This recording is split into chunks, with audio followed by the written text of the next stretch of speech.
Tutol ang Integrated Bar of the Philippines sa panukala ng BIR na ipaskil ang service fee ng mga self-employed professionals.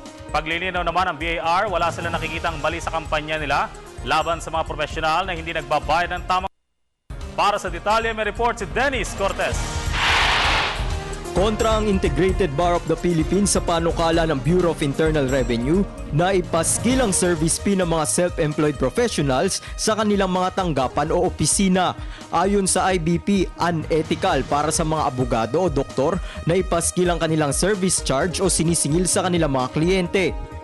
Buwelta naman ni Commissioner Kim Henares, walang nakikitang mali ang ahensya sa nasabing panukala. Let's not have knee-jerk reaction. The suggestion, the directive is going to say that you should post in your office or at the least your reception area what are your rates, billing rates.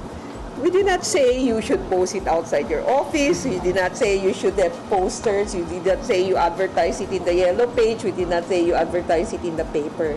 So what is the advertising there? Nag-ugat ang nasabing panukala ng BIR matapos mapag-alaman ng ahensya na may ilang self-employed professionals na hindi nagbabayad ng tamang buwis kahit na malaki ang kanilang kinikita, tulad na lang ng mga abogado at doktor. Dagdag pa ni Henares, dapat malaman ng mga kliyente kung naaayon ba ang singil sa kanila. When you step into the office, the first order of the day, even in the Code of Ethics, you should clarify first how much you will charge.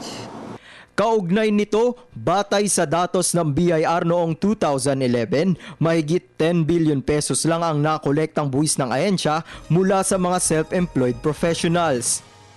Noong nakaraang taon, halos 2 milyong professionals ang registered sa Professional Regulation Commission o PRC, ngunit 400,000 lamang dito ang nag-file ng income tax return sa ahensya. Para sa Telebisyon ng Bayan, Dennis Cortez.